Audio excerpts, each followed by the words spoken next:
안녕하세요. K아트 성형외과 원장, 의학박사 성형외과 전문의 김남복입니다. 오늘은 이마 거상 수술 후의 부작용에 대해서 알아보고 설명을 해드리도록 하겠습니다.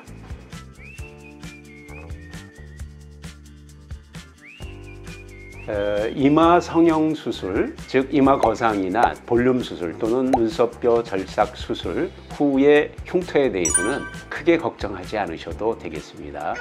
과거에는 이마 거상을 위해서 귀에서 귀까지 두피 내에 아주 긴 절개선을 내고 그리고는 크게 수술을 했지요. 따라서 긴 절개선의 흉터가 남을 수밖에 없는 그러한 방법을 썼습니다. 하지만 지금은 내시경을 사용해서 수술하기 때문에 1cm 정도의 작은 절개선 3개 내지 또는 6mm 정도의 작은 절개선 2개가 추가돼서 총 5개의 작은 절개선을 내면은 수술이 가능합니다. 따라서 아주 작은 절개선이기 때문에 흉터도 최소화돼서 눈에 띄지 않고 거상술 또는 나머지 눈썹뼈 절삭이라든지 이러한 이마 수술이 가능합니다. 따라서 이마의 흉터에 대해서는 크게 걱정하지 않으셔도 되겠습니다.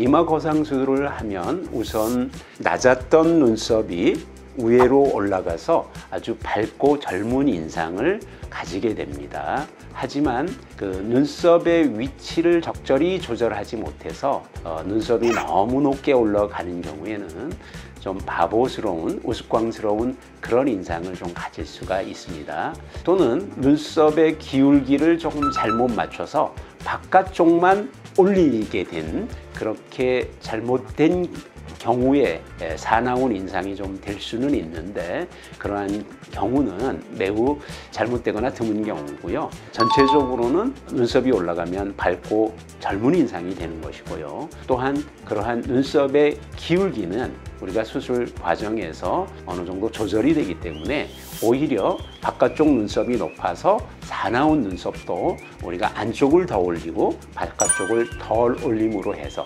오히려 그러한 사나운 눈썹도 부드럽고 편안한 그러한 인상으로 바꿀 수 있습니다.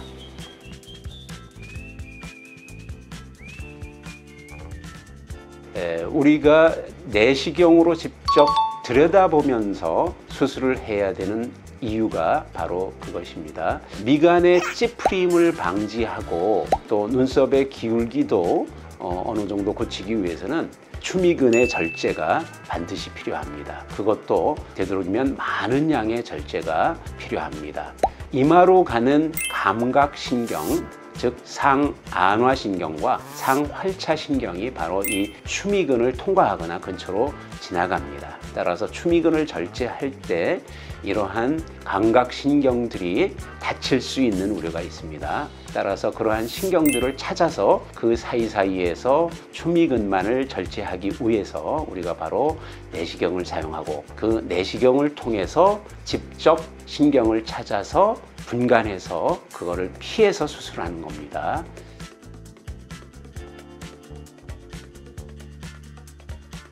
탈모 큰 문제가 되지 않습니다. 절개선을 통해서 우리가 내시경을 넣고 뼈를 깎는 등의 조작을 하게 되면은 모근이 진동에 약하기 때문에 일시적인 탈모가 올 수는 있습니다. 대체로 절개선 주변에 약간의 일시적 탈모가 온다 하더라도 보통 4 내지 6개월 정도가 지나면 거의 대부분이 다시 자라서 올라오게 됩니다. 혹여 충분한 시간이 지났음에도 불구하고 탈모가 잔존해서 일부 남는다면 그때 가서 그 잔존된 부분을 도려내고 그 부분을 좁혀서 꿰매준다면 부분적 탈모가 있는 것도 해결이 될 수 있습니다. 따라서 내시경 이마 수술로 탈모 문제는 큰 문제가 되지 않는다, 이렇게 말씀드릴 수 있겠습니다. 오늘 영상을 통해서 이마 거상술의 재수술에 대해서 비교적 상세히 알아보았는데요.